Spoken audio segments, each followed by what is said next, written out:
This is the nose section of the Lancaster. Chris has made a new air vent panel.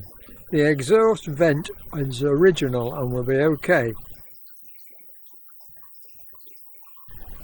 This week Terry is working on the Lancaster door frame alongside Phil. Oh, just straightforward 90-degree angle brackets. Yep, that's what we're on with. Keep you busy. Oh, it's keeping me busy. I've just finished a load of cleats. Oh, have you? The stringers as well. Yeah. Both hands.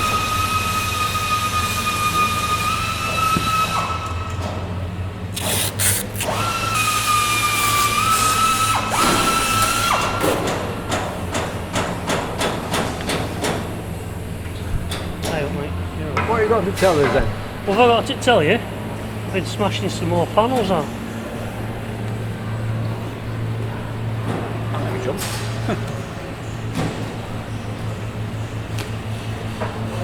I've done another one of them. Oh! Is that the old one or is that the new one you made? So that's the original, so I've just wheeled and knocked some of the dents out. This is the one you just... That's the new one. Yeah. So the old one's there on bench. Yeah. Did you got the bending alright, the looks of it? Yeah, it didn't look out too bad to be fair. Yeah, so... Hey, it's so that one's done. I'm just taking this, I've just took this one off. Which is that one on the bench, which is full of filler. For all this malarkey. What's that support? It's for the aerial that sticks out the side. It's for that. But when I tried to undo all the screws, he said the screws undoing, it just sheared the rivets that hold the anchor nuts in. So all the anchor nuts are spun round. Yeah. You know what I mean? So it was a right dog. So you got to do some anchor nuts on the back. So that's it. And obviously this is all held in with bolts and nuts. Yeah. If you look at them, these nuts here, where are we? Them type, like made out of butter. So straight away you're going to socket on the back of it and try and undo it. The whole lot spins around, and then you've not got the minerals to hold on to it and stop it turning. So I've given up fighting with it now. I'm just going to drill the heads off them all. Yeah. Do you know what I mean? And drill them out. And this is the old one. Yeah. That's the old one. So you can look at the state of it. Do you know what I mean? It's full of filler and nasty dent, but yeah, so some of these rivets that are holding these anchor nuts in have just turned to powder. You know what I mean? Crap. Yeah. So make a new panel, put some new anchor nuts in it, put it all back together again. So it's getting there. Good. Oh yeah, okay. Good. We're doing alright. Right.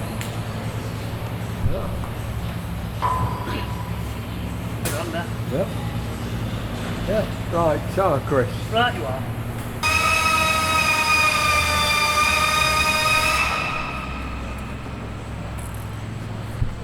You're doing a short one, are you?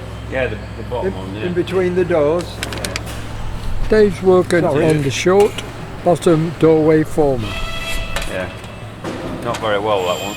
No. So this one has to be perfect because it's Phil's door area, of course. Oh yeah.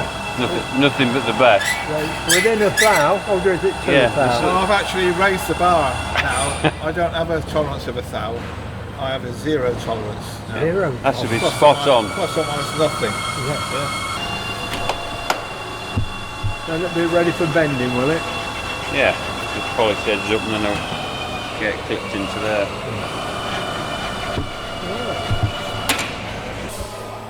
Interest. Norman's still working on the stringers.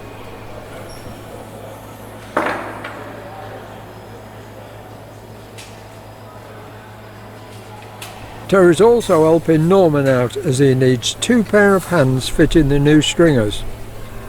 It's becoming more difficult as he works towards the top of the fuselage.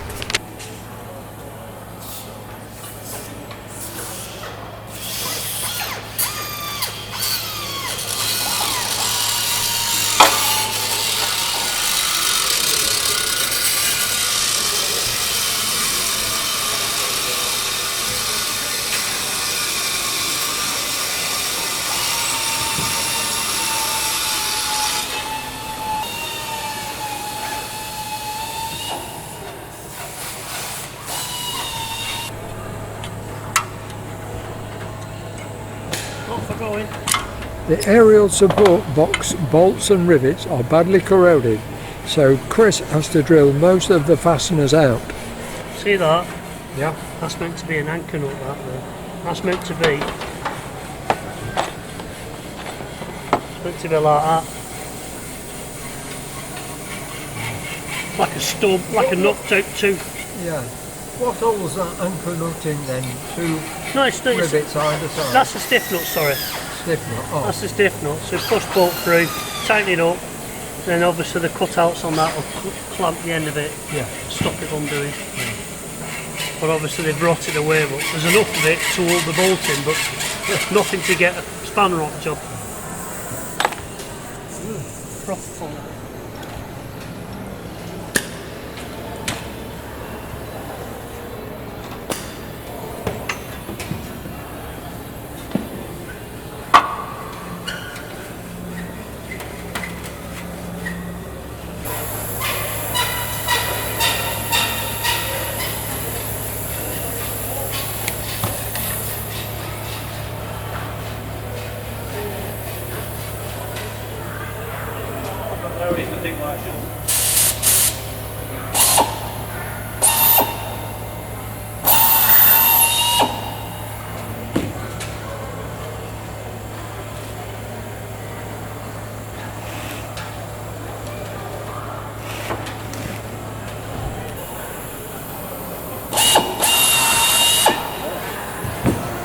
So they made a complete former, did they? And they only used the top and the bottom on the pattern. Yeah.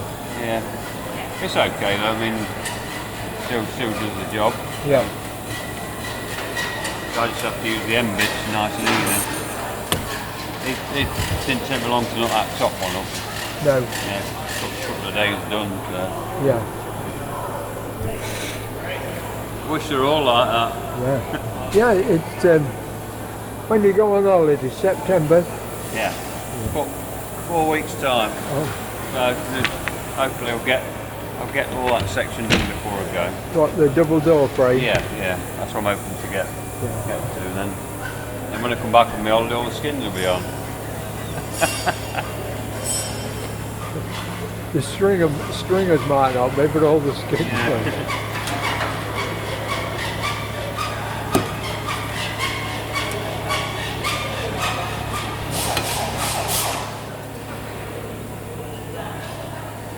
Will you do the top at the same time, or just? Sorry? Will you do the top at the same time? Top. The top of this, or the bottom of this, whichever it is. You know, you've got two halves. Yeah, I've made the top. Oh, you've done the top? Yeah, that's in paint. Yeah, did that last week. Yeah. Oh, right. So just got the bottom half to do. So this is your last of the short ones, is it? Yeah, bottom half. We had to, hopefully by tomorrow we'll be done this, and then the door frame and the doublers to do. Yeah. Obviously to a high standard to meet Phil's approval. Yes, of course. Yeah, they'll need to be. Yeah. And they'll have to be really painted well. Oh yeah. Don't want any runs or anything like that on that'd them. be absolutely perfect. Yeah.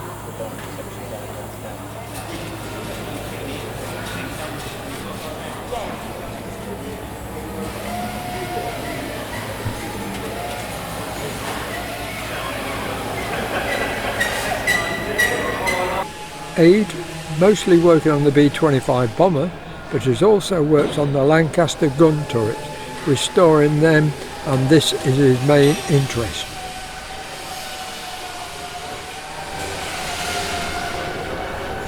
Morning. Good morning, Neville. How are you? Well, fine, thanks. You're working on these, are you?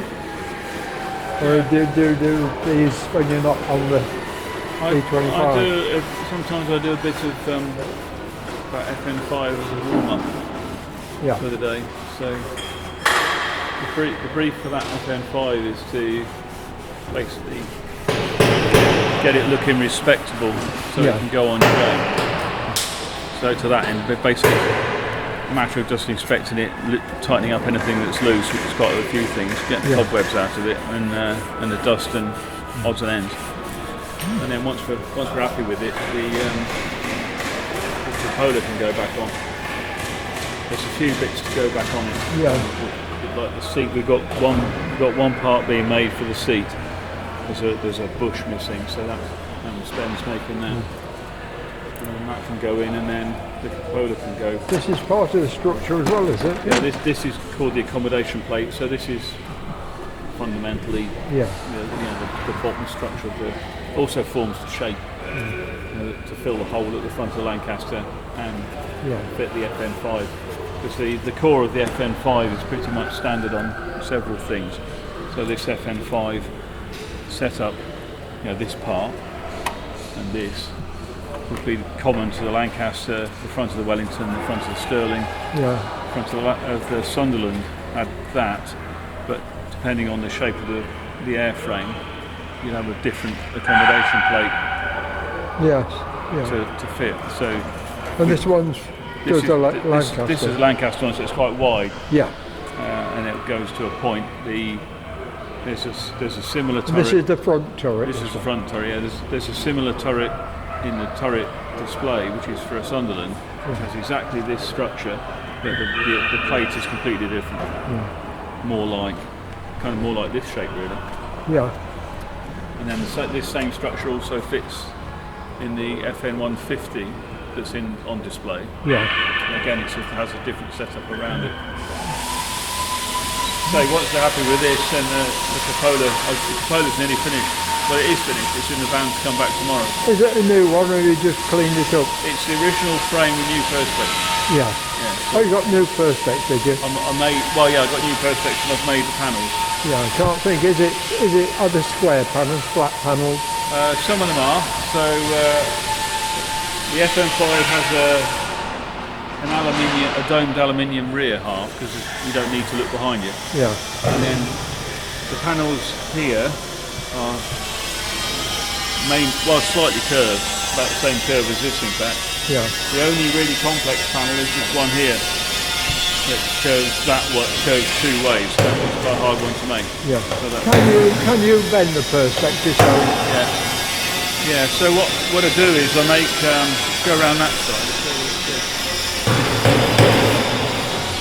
If you imagine the panel here has got to curve that way, and it's got to curve that way. Yeah, so it's a double curve.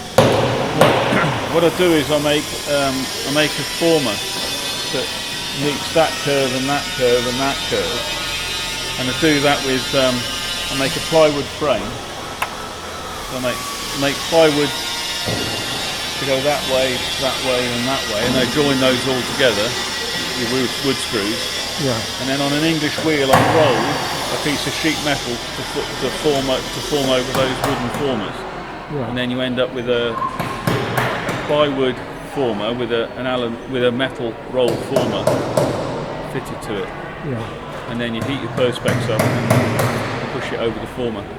What sort of temperature and how flexible is the Perspex? Right, so it varies for different stuff. The thickness, like, is it? Well, more to do with the type of material, actually. So, but the stuff I'm using now, which is acetate sheet, which is 4mm acetate sheet, goes at about 140 degrees fan. Yeah. So, and this panel you can just about get in a domestic oven.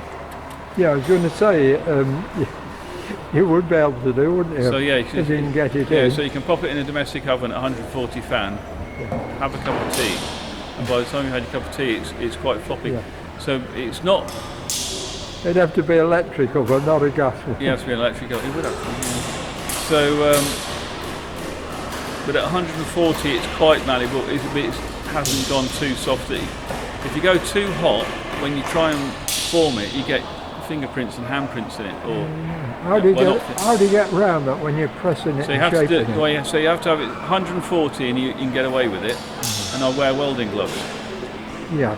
So, because otherwise 140 is quite hot. So, but with welding gloves, it's enough to form, but not so much that when you press it, you damage it. Yeah, I was going to say, can you scratch it quite easy or mark it? Yeah, it's very easy to mark it, but yeah. If you don't mark it too much, that's all right, because you can polish it out. With acetate sheet, you can rub it back with very fine emery and then repolish it if you have to. But if you can avoid it, it's better to. So you've done all that. That's done. Use the original frame and use new Perspex. Yeah. That's right, yeah. And once the panels are formed, then you have to trim them, and then you can start drilling all your holes, because there's probably in the cupola for this maybe 200 screws. Was machine screws and nuts. Yeah. So it's 200, and so they all have to be drilled, and then you basically slowly tighten it up to pull the Perspex into the frame. You've got to be careful, I suppose, not to crack the holes when you put in the bolts and screws in. Yeah. It's quite nerve-wracking. Yeah. Because you want to get it tight enough that it's close against the frame. Yeah. But then... Do you have a metal strip over where you put the screws in? Well, yeah, there's generally metal on the outside of the screws. What gets the panels is if you've got the corner of a washer, because on the inside there's just well, it's supposed to be a rubber washer, then a steel washer, then a nut, and if you over tighten that, that's when it cracks. So, Is there anything you can do once it's cracked? No, there's no repair of heating it up. You can stop drill them. So I mean, if you've got a little crack, you can stop drill it. And not worry about it. I mean, it would have happened in real life. There would have been cracks in the Perspex without a doubt. So I mean, there's no way that it had been changing Perspex sheet for one crack. So if you've got a small crack and stop drilling, it probably still looks authentic. The one I've done has got one crack in it. It's about half an inch crack. It's quite irritating. Have you put a stop driller? I'll stop drill it. It's half an inch. You'll see it. I'll see it tomorrow if you want. So that's nearly done. I've lubricated the gun mountings. When the guns lock into here, so when the gun goes in, it rocks this over. It's a bit like a car bonnet catch. So the gun has a pin on it, and as you push the gun in, it is like a car bonnet. Yeah, it's exactly the same. Well, don't forget Fraser Nash made cars before they made turrets. So it locks in. And then to unlock it, you have to operate this lever. So it's quite it's very good setup. So they were all rusty solid, so I've oiled those, and they're all working. Because what you don't want to do is have to try and fight with those when you're putting the guns in, when the turret's on the aircraft. It's quite tight in here. You just want them to work. So the barrel goes through here, and then these lock over. Do you have a license to work on the gun? I know they're decommissioned. Well, deactivated guns you're all right with. So basically, as long as they're deactivated, they're not Section 5 anymore, so they can be owned and fiddled with impunity. That's a noisy old thing, no? Anyway. Right. Thank you, David.